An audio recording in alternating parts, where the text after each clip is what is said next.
Hi, and welcome to today's podcast, Ordinary People, Extraordinary Stories. I'm Charlie Townend, and I'm the founder and the coach at Only People Matter. We are a coaching, psychology, and energy realignment service which helps to support people going through difficult life transitions to help understand yourselves and the people around you better. In 2018, this company was founded and inspired by my beautiful grandma, Pamela Frances Townend, who instilled in me the importance of love and kindness towards all people. Her message spoke to me throughout my life and created my soundtrack. You can have all the money in the world, but in the end, only people matter. We are on a mission to spread her message and create a more emotionally connected and accepted society. Ordinary People, Extraordinary Stories is a podcast series that I've created which provides a space for the community so that we can hear their stories. We hear from famous people day in and day out, but what about the people that go unnoticed? What about their stories? Now, more than ever, we need to come together and unite so that people know they are not on their own. You are not on your own. This series is currently being recorded online, but very soon I will be in the studio, fingers crossed, where I will be able to see everybody's faces for real. Hi, Jess, how are you? Hi, great, thank you. Thank you for having me. Absolute pleasure as always. Can you tell us a little bit about yourself? Absolutely. I'm Jess and I live in Sweden. I run a business called Rock Social. I'm a social media strategist. I worked in PR and comms for 20 years. For businesses, big businesses like Disney and Discovery Networks. And I lived in London for 10 years. I'm married to an Englishman, but now we live here in Sweden. And I started my business a couple of years ago. Prior to that, I'd been employed for 20 years. And my recent role just sort of evolved into an untenable situation. And one day I felt the penny drop literally and just decided that a line had been crossed and enough was enough. And I wanted to do something different with my life. And that's when I started Rock Social, which is all about empowering female founders and business owners to rock their social media so that they can build their brands and business online and reach the goals that they want to reach in life and business. Amazing. I love that. I absolutely love that. And I know for a fact that what you do is so refreshing for us as women out there. I know when we had a session, I was just like, I felt really pumped afterwards, and I was like ready, because it's quite social media's like a bit of a monster for some businesses, isn't it? And I think there's a lot of pressure to kind of get it all right. So yeah, I know when we had a session, I felt like, okay, I know where I'm at now. It doesn't seem like such a big, scary, daunting task. So can you tell us about the start of your career? Absolutely. So my first role was as a marketing assistant. Actually, I should go back even further, because before that, before I even went to uni, I was in New York and I worked for an advertising agency, and it was a low entry level job, but I ended up being in Manhattan in New York for 2 years. And working in an advertising agency really made me realize that I wanted to do something creative with my life. So regardless of what it was going to be, it was always going to have that creative element. Still, I went to uni and started political science, which was entirely wrong. Ended up doing media and communications. And the first job I had was working for a film company, so distribution company, so Buena Vista, which is part of the Disney family. I worked in a very small pond in both of, like in the first few years of my career, it was quite small ponds. It was first the film industry and then the TV industry. And then it got a little bit wider than that when I moved to London. But my career has been as many, I'm 45 now, so it's been a few years. So, 25 years ago, it was still a hierarchical kind of structure, patriarchal structure with many male managers. So it's like a red thread throughout my career that I've worked mainly with men and men as managers. So when I set up my own business, I decided that I didn't want to do that anymore. I wanted to work particularly with women, with female founders. And in Sweden, only 18% of all businesses are run by women, which I think is appalling. And only a couple of percent, I think 98% of risk capital from investors go to female-run businesses. And that is just scary, really. So what little I can do to empower women, because as you say, social media can be really, really daunting, and there's a lot of conflicting advice out there. And I try to provide nonsensical advice that's bespoke to the client, where we look at their particular challenges and find a plan that's workable for them, rather than feeling that you have to do all of the things, because you don't. Yeah, it's like you say, it's knowing what to do, but more so with what you were saying there about having men as managers and being in that industry where it is male dominated. What specific challenges did you come up against when you were in those industries? Oh, anything from sexual harassment when I was young, from a male superior to me. He was not my manager, but he was on the same level as my manager. At the time, I didn't realize.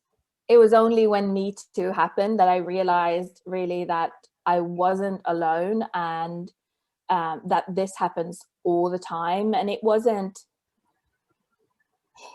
something that I felt was so off that I needed to, raise it with a manager. I didn't have the guts to do that either. But it's only afterwards I realized kind of how bad it was.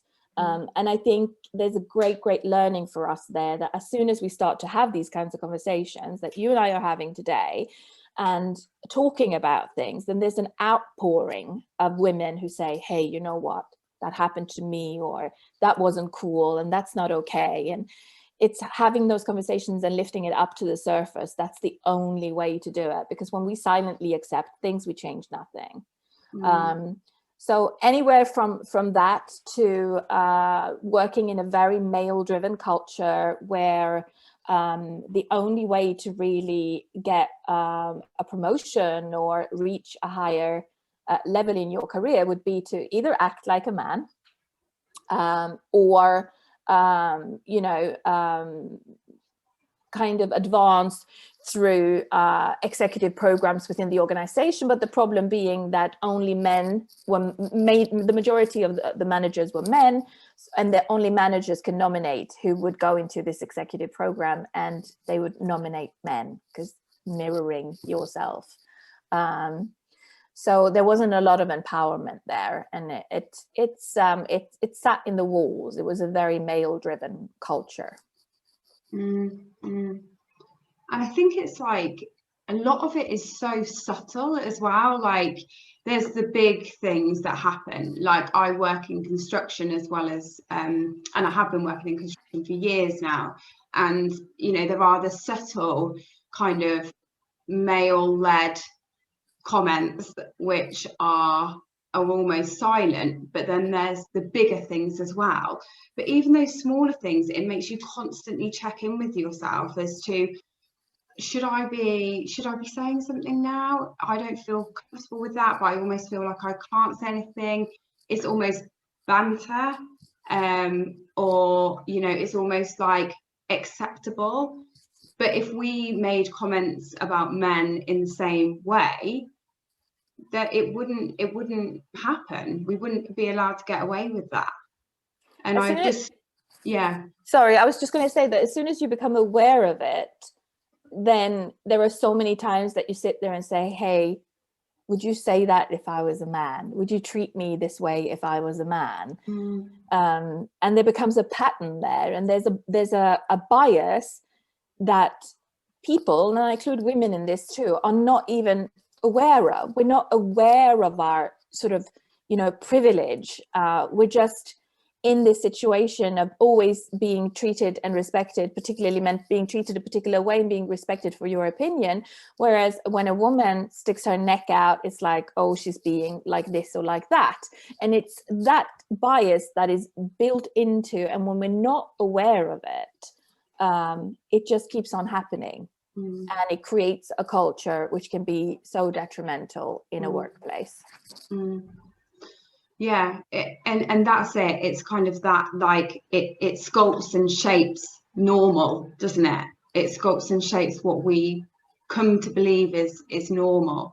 I remember saying certain things to my boyfriend, and him being like, well, that's not right, and me being like, oh yeah, you know, you're right, that isn't right, but what can I do about it? You know, like that's just the way it is. Or like, kind of, yeah, like I went on a Zoom call the other day. This is just like one example, and I went on with no makeup on, and one of the guys on the Zoom call immediately went, oh, you got no makeup on today. And I just like sat back in my chair, and actually that particular day, weirdly enough, I've been having a proper meltdown about the way that I looked and the way that I felt inside and all these things. And I was just like, what? You know, I just, again, it was just this kind of like, how dare you? But I didn't say anything. I didn't challenge it. I just left it. I was like, you know, but I just wonder, like, you know, what specific experiences have you had like that maybe other people might relate to? Well, there were throughout the years, there has been so many things, and just like yourself, I mean, it's just part and parcel really of the culture, and it becomes, just like you say, you don't challenge it because you want to fit in. You don't want to draw attention to yourself. You don't want to be that woman, or, you know, that whatever who draws attention to things like this. But I think that as I've taken back my power into my own life by starting and running my own business, rather than working in employment and trying to fit into a culture whose values I fundamentally didn't agree with, then it's, you know, I've taken back the power in that. And I remember a few significant moments. The first one was when I first interviewed for that particular position, was a man who said to me, and at the time I had a 1.5-year-old, and we were relocating from London to Sweden. And he said to me, right, so you have a 2-year-old, almost 2-year-old, like, how are you intending to manage this role? And afterwards, I wish I had said, do you have children, and how do you manage it? You know, because why should there be a difference with me being a woman and him being a man? And how dare you ask me that? I have one child. Like, you know, it's entirely irrelevant to, are you already assuming that I wouldn't take responsibility for my job? Then this is clearly not a place for me, if that's the sort of culture. And I was in difficult situations with a manager who had sociopathic tendencies, who really worked against me in every single way. And at the end, I was sat in a conference room together with him and with the HR manager and with my union rep. And the union rep said to the entire group, you know, you're standing in front of a project that this person has not only done, but she's the only person in this global company with this experience. Why aren't you listening to her learnings, her competence, and her understanding, and the way that she wants to run this project that we're standing in front of? And the HR manager said, it doesn't matter, because he's our manager, so what he says goes. And then that was the moment that the penny dropped for me. That was like, literally that moment in Dirty Dancing when Patrick Swayze says, nobody puts baby in a corner, you know, that was exactly what it was. It was that moment where it's like, okay, that's it, I'm out. Yeah. I will not ever not have my voice heard, because my voice is as important as anyone's. And if this is the way that we treat each other as human beings in a professional workplace, supposedly, then I don't want to be a part of that. So the big driver for me in the beginning was just like create, you know, I live in the countryside, so it was like creating a job for myself, essentially. That was the first year of the business. My goal was to make the same or more as I did when I was employed. And I did that. And since then, it's just gone up and up. And I was recently, I entered into a collaboration with Google. So I'm now Google's digital expert in Sweden. So it's amazing. you know, the way it's gone. And it just goes to show you that I really want to empower anybody listening to this who's in a situation where they're not happy, and that it is possible. Everything is possible. I was stuck in a prison of my mind where I put up these barriers for myself about what I could and couldn't do. They didn't exist. It was just something in my mind, in my mindset that I had created for myself. So once I started breaking those things down and really working with myself in various ways, that's when that was the business. The way that I see my business is that it starts at the bottom with my physical and mental health, and then my mindset. And then I can do the work for my clients and for myself and develop my business and my services and products. But you got to have that. You've got to start working with that. And we've talked about this before, about, you know, the preconceptions that we have as women, what the expectations are of us. And we put a lot on each other and a lot on ourselves. And we need to break free from those. Yes, you know, it's scary to go live on Instagram when you haven't done it before. You worry about how people will react to you. You feel exposed, vulnerable, nervous, and that people will judge you. We need to speak to ourselves in a kind way and say, yes, people will judge me. And that's okay. That's okay, because nobody's flawless, nobody's perfect. But, you know, I'm doing it, and I'm taking it step by step, and I'm doing it slowly. And that can be so incredibly empowering. And I'm not saying that everybody has to do this, but the thing about the visibility and standing up and, you know, being the face of your brand is really important in the world that we live in now. And I really want to help women reach that inner power where they feel a bit like, sod it, I'll do it anyway, and they can think what they want. Yeah. Honestly, that's so inspiring. And just hearing your journey from being like in an office room, tearing your hair out, not knowing which way to turn, to an epiphany moment, an aha moment, and you going, right, I'm going to switch this up. I'm going to do this the way that I want to do it and what's in line with my value. I think that is so brave. And you know, I want a bit of that. I want a bit of that. I'm not going to sugarcoat it. You know, I used to sit in my car and I used to cry before I went into the office. Yeah.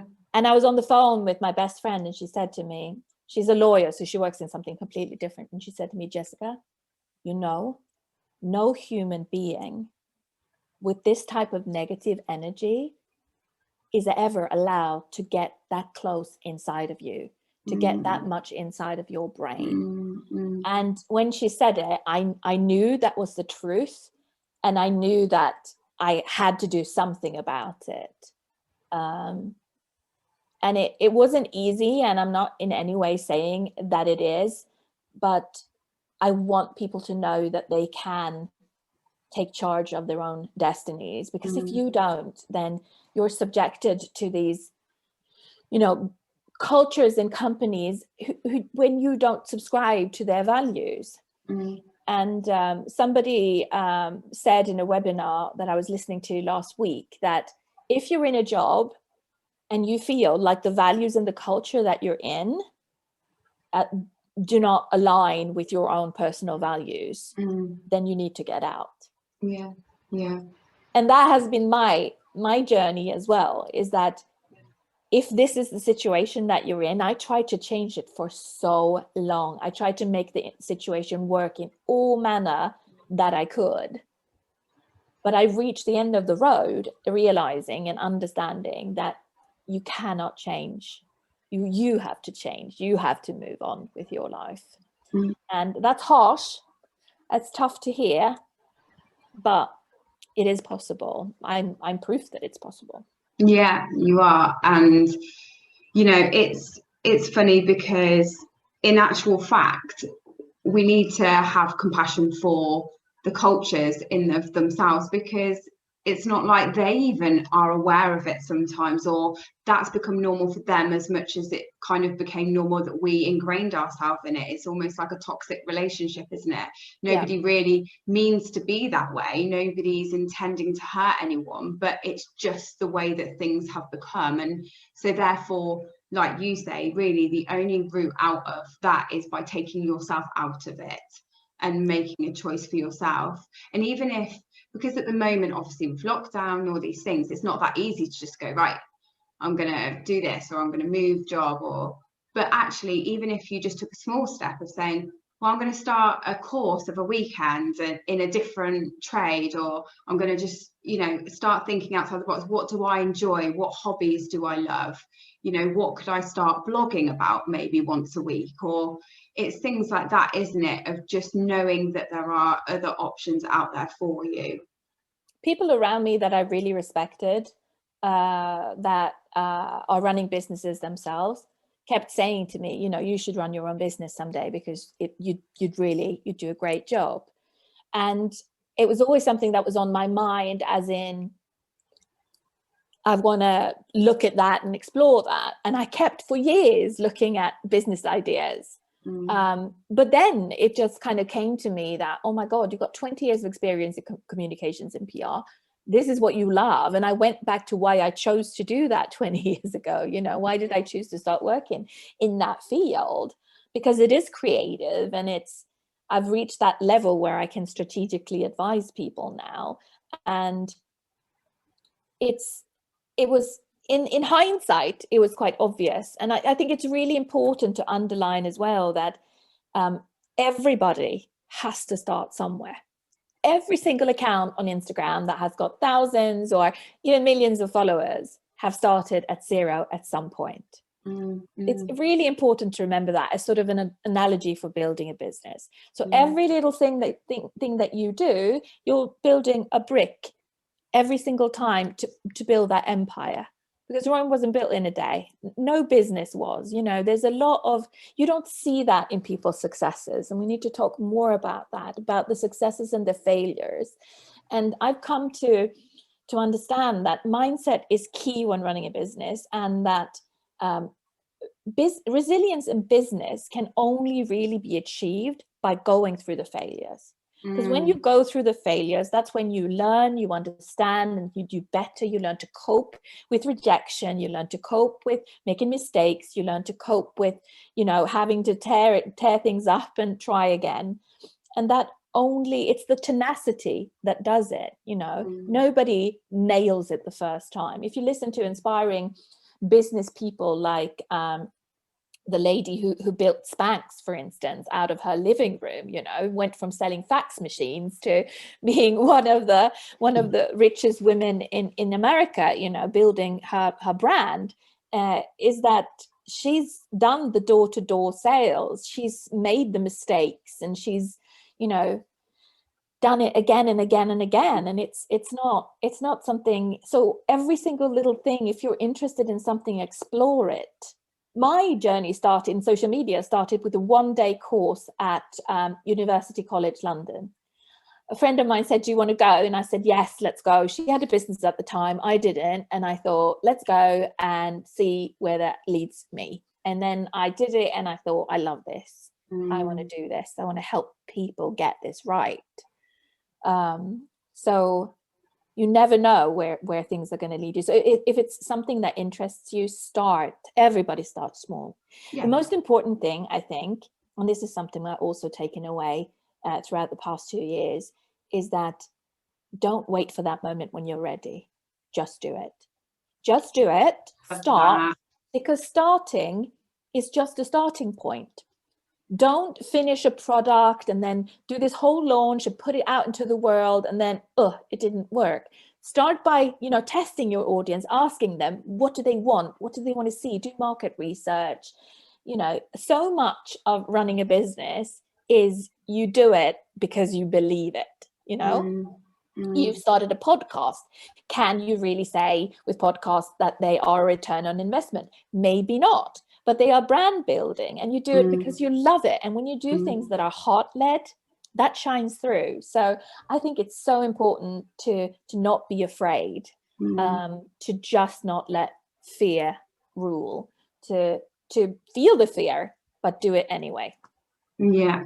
Oh, it's so true. There's so many little nuggets in there that I was like, yes, me too, like completely. And I think it's that, like, it's having the tenacity to fail. It's like, it's absolutely fine to fail. We learn by failure. Some of my biggest triumphs have been when I've completely messed up and then got back up and been like, right, I'm going to just try it again, but in a slightly different way. Or, you know, you just got to practice that self-compassion, self-forgiveness, and then move on. That is really such keywords, self-compassion. Oh, we really all need more of that. Like, so many people that I speak to at the moment that just talking to themselves like they are their worst enemy, and that is so toxic. And it's not self-indulgent. You know, I've had some people, some clients, you know, I find it a bit self-indulgent to like love myself this much, and I'm like, but you should love yourself like you love a family member, because you are the pot that pours, aren't you? If you haven't got anything left inside of you, then everybody else gets affected anyway. So you have to practice that and make time for that and room for that. It doesn't mean there's anything wrong with you. It just means that you need that as much as anybody else does.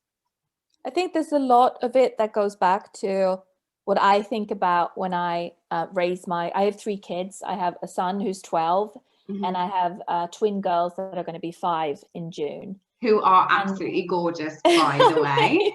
Thank you. Yeah, they're amazing. They really they changed my life. When I had them, that was also one of those penny drops moments, because I felt the gravity of putting these 2 girls into the world. Maybe it was just the fact that 2 of them came at once. And I thought about myself as a woman and how I was raised. And my mom did a fantastic job.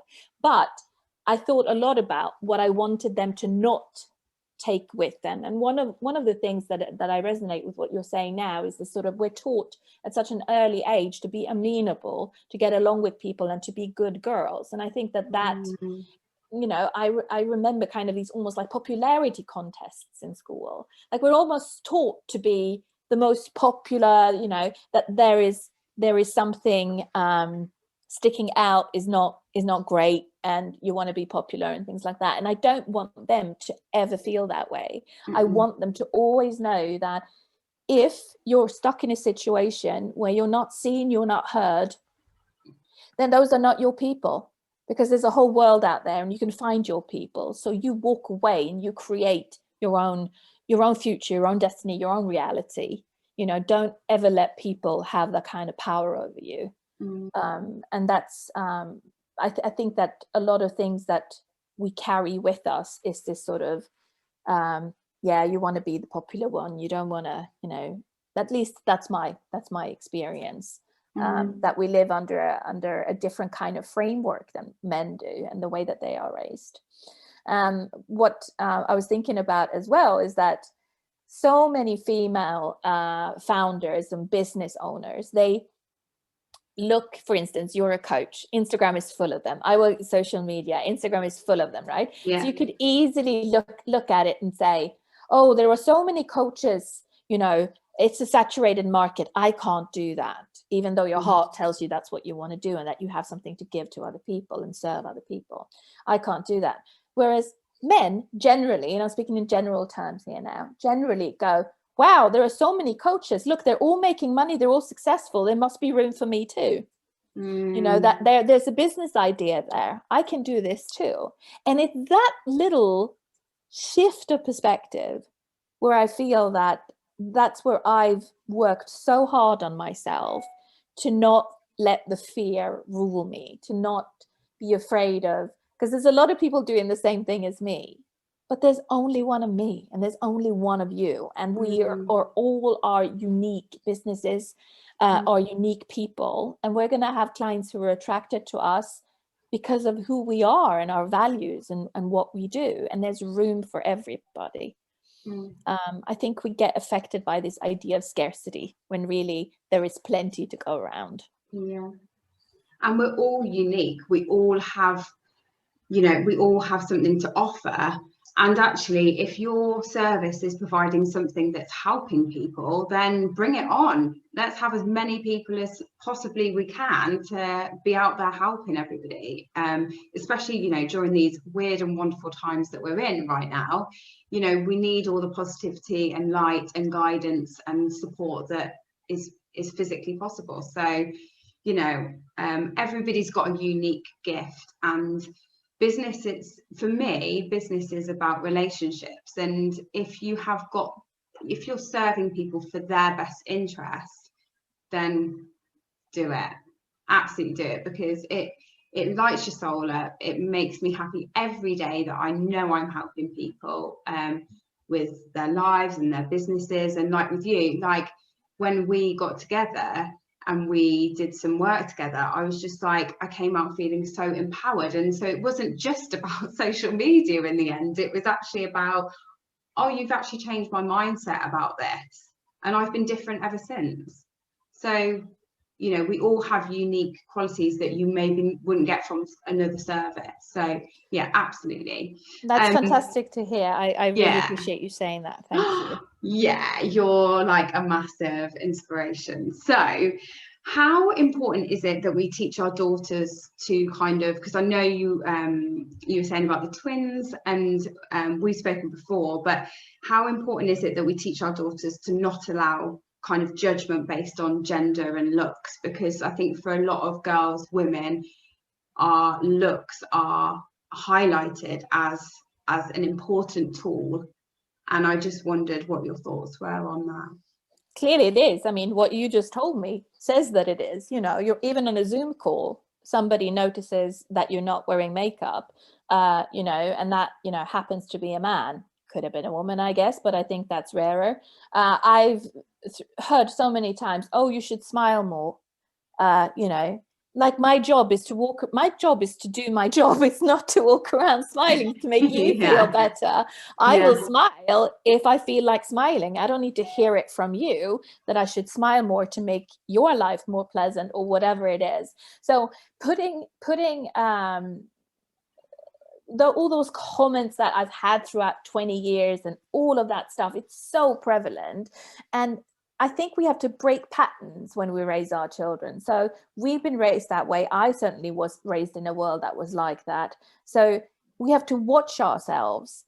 I watch myself all the time. Not to say to my girls, oh, you look so pretty and da da da, all of these kind of like external factors, or look at you, you're so great at drawing. So I try to twist it around and focus more on, I am so happy that you are enjoying drawing. I am so happy that you are finding joy in this thing that you're doing right now.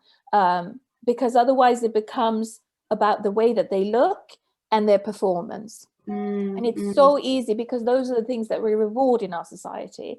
So it's so easy that we do that. And I also make a conscious effort not to really talk about, you know, things that are classically issues with women, such as weight. It goes up, it goes down. We're still the same person inside.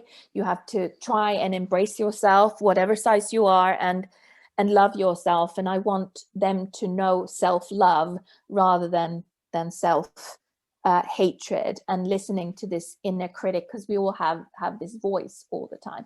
I'm not saying that I have the answers, but having two girls at the same time certainly heightened my awareness about not only what we tell ourselves, but what we also tell our children. And you know, kids are so intuitive in terms of, they're not stupid.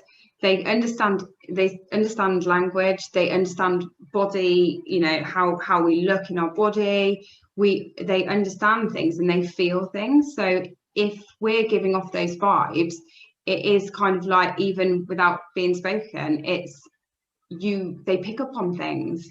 So it is like a massive change in all of our behaviours, isn't it, to try and get our children to understand that the things that maybe once were important or seen as important, now it's about a more holistic and happy approach, rather than this toxic kind of self-objectification that women go through. It's, you know, it's, I know when I grew up, it was very much like in that kind of change. I didn't, you know, I grew up with being very much, everything was based on looks and pop stars and Britney Spears, and I love all that, don't get me wrong, like I love it, but there is a real darker side to that as well, and I didn't really realize that until I was an adult, and then looking back on it, and yeah, I just think it's so important. Everything what you're saying with the girls is absolutely right, isn't it? Just be happy, like focus on your happiness and how you feel inside, because that's what comes out at the end of the day, isn't it? Absolutely. How we speak to ourselves. I mean, that, if anything, is what I want them to do, is to not talk to themselves. Why are we speaking to ourselves in the way that we would never speak to a friend? Oh, you're so this, you're so that, you'll never achieve this, you can't do this. Who are you to speak up? Who are you to do this? Who are you not to do this? Who are you to not to deny the world of your individual personality and talent? You know, it's so odd to me that we have that inner critic and that voice that constantly churns. But when you practice self-compassion, when you practice heightening your awareness to what these kind of patterns and voices actually do to you, that's the moment when you can actually do something about it. And it's interesting that you mentioned Britney Spears, actually, because I'm so excited about watching this new documentary that the New York Times has produced about her, because, you know, she was treated in an incredibly misogynistic way. You know, when she was 10, 12 years old, incredibly talented, she was treated as an adult by, you know, the media and journalists and people around her as a provider for her family. And then when she was an adult, her independence was taken away from her because she's under the conservatorship of her father. You know, so it's a very interesting, I think it is a symptom of our time, and unfortunately relatable, the way that she's been treated and portrayed in the media as well. And it's kind of scary. Well, your girls are extremely lucky, and yeah, they are gorgeous, and you can just see their beauty from the inside radiating off their face. Oh, Obviously, so happy. So part of your personal ethos is about gratitude, and I just kind of wanted to end today's podcast on that, because I feel like listeners could get a lot from how you work that into your daily life. So yeah, I just wondered whether you could tell us a little bit about that and what benefit gratitude has in your life. Yeah, so that was a part of a big mindset shift for me. I'm not the kind of person who does well with saying, okay, I'm going to meditate for 10 minutes every day, and I'm going to do that for 60 days, because that's how long it takes to implement a change or a routine in your life or a habit. I'm a lazy bum, basically.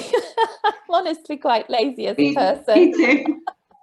So it has to come organically. It has to come from inside. And it was very, very small shifts in the beginning. It was shifting my thinking and learning more about self-compassion, and the inner voice of the inner critic definitely helped with that.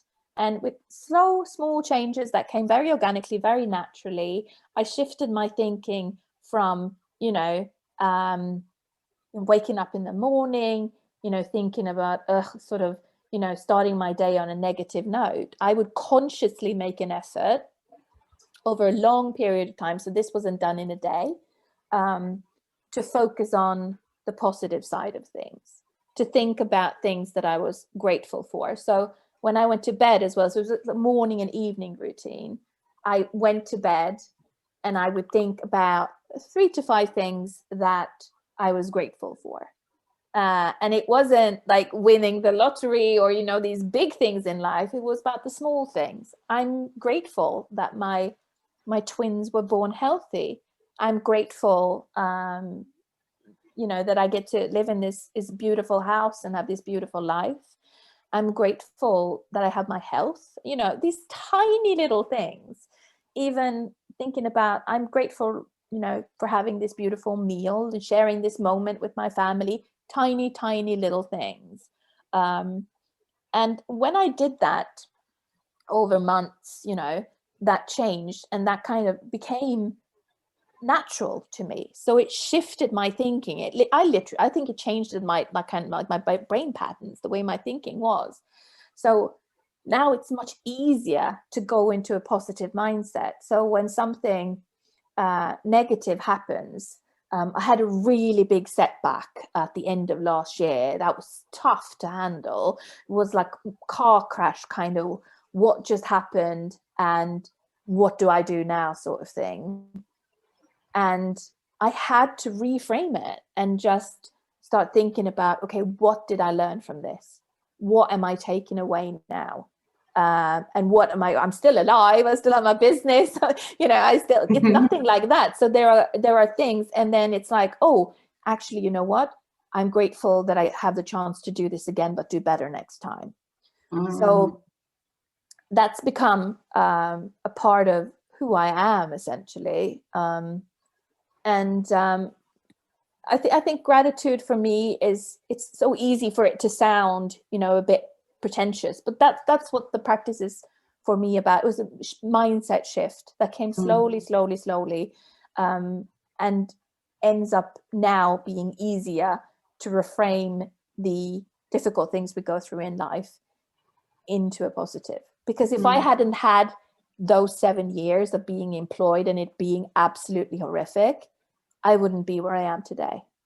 So the hardship leads to the breakthroughs, and the hardship leads to changing your life and doing something different and opening new doors. So at the end of last year, it was tough. A lot of doors closed. And I know that a lot of people are going through this in the pandemic. You lose clients and you have setbacks and there's not much you can do about it, but you do have your attitude towards it. Yeah. Oh, so true. There was a study done, and they asked all participants, if you could get rid of all your pain, but you wouldn't have your life, would you do it? And everyone said, no, I'd keep the pain and I'd have the life that I'd be me as I am now. Even people that had really severe, horrendous things that had happened to them still said, no, I would still go through that to be who I am now. I think it's interesting. I'm a big fan of Simon Sinek, and his latest book is called The Infinite Game. And he basically draws on the conclusions of a philosopher who established this concept of the infinite game, but didn't develop it. So Simon is developing it in his book. And what he says is we have the finite game, which is sort of like sports is a very easy analogy to say. It's a game, there are rules, there are X amount of players, it goes from A to Z, and that's it, and there is a winner, and so inevitably there is a loser. But then on the other side, there's the infinite game, and an infinite game is like world politics. Nobody ever wins at world politics. Or a career. Nobody ever wins at a career. There are no winners or losers. It's just a game that goes on infinitely. Players can change, rules can change, everything can change. And that's what life is like. It has an end, but when we're in it, it's the infinite game. So people who have a finite mindset, which a lot of corporations do, they really struggle, because when you have a finite mindset in an infinite world, it's easier to lose, because there are winners and losers then. So a good example is Netflix and Blockbuster. And we know what happened to Blockbuster, right? So Netflix offered Blockbuster to buy them, and they declined and said, your little business will never go anywhere.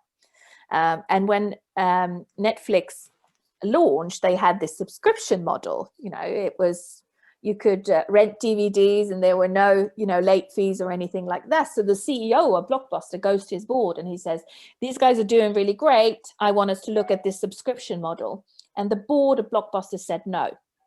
And they said no because 12% of their revenue was from late fees.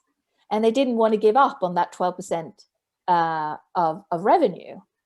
And what happened? They lost their entire business because they weren't willing to be flexible. So they had a finite mindset about what they wanted to do. And in the end, they lost their business. And the people that adapted, Netflix, are doing great. So in the beginning of the pandemic, about a year ago, I can't believe it's been a year ago, people with a finite mindset, they were like, oh my God, what is happening right now? And you panic.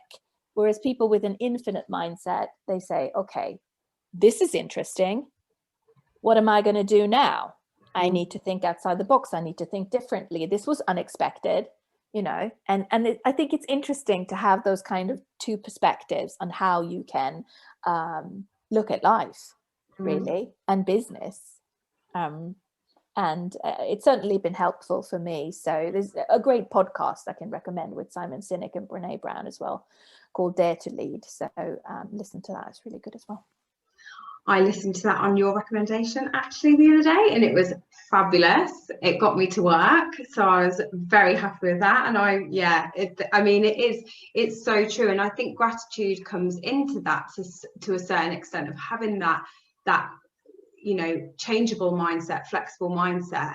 Because if you're grateful for the things that are going right, when things go absolutely tits up, excuse my French, but like you have those other things to go, okay, what else is actually good in my life now? What else can I focus on? Yes, that's gone wrong, but this is all going right. So I suppose gratitude does then come into that. Yeah, it shifts your mindset.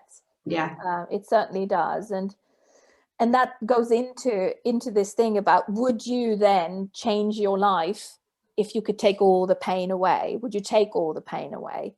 It's almost an impossible question to answer, because all the pain and difficult times in our life has created who we are. So if we say, take all the pain away, who are we? We don't know. We only know who we are based on what we've gone through, and good and bad and all of it. But if we take all of that away, who would we be? Oh, I could listen to you all day, honestly. I love these kind of conversations. So just to wrap up, if you had one piece of advice for your younger self, Jessica, what would it be? It took me years and years and years and years to stop caring about what other people think. So that would be my one advice for any young person, is like, listen to your heart, your positive voice inside of you, what you want to do it before you're ready. Start now, and don't care about other people, because what are they to you? They don't live your life. They don't know you. So follow your heart and do what you want to do. I would have done that 20 years ago if I could have, because obsessively caring about other people think has held me back, definitely. And it wasn't until my 40s I found the freedom to say, sod it, I'm just going to do it anyway. And it has brought me so much joy. So that would definitely what I would say to anyone, including my own children. That is beautiful. And I just want to say thank you so much for giving me some of your time today. It's been fabulous. And I just wish you all the best for the future. I know that Rock Social is going to just fly, and you're Google's #1 advisor in Sweden, which is just amazing. So just just good luck and keep doing what you're doing. Thank you so much. This has been such a lovely and giving conversation. I am very grateful for this time that we spent together. And if anybody wants to sign up for my my email list as well, I'm launching products, and there's going to be free sessions coming up as well with Google. So if you sign up for my email list on rock-social.com, you'll find out about all of those things too. And give me a follow as well on Instagram if you like. That's where I hang out. What's your handle on Instagram, just for everyone? It's Rock Social, all in one word, with a little underscore at the end. Okay, fab. Thanks so much, and have a lovely day. Yeah, you too. Thanks.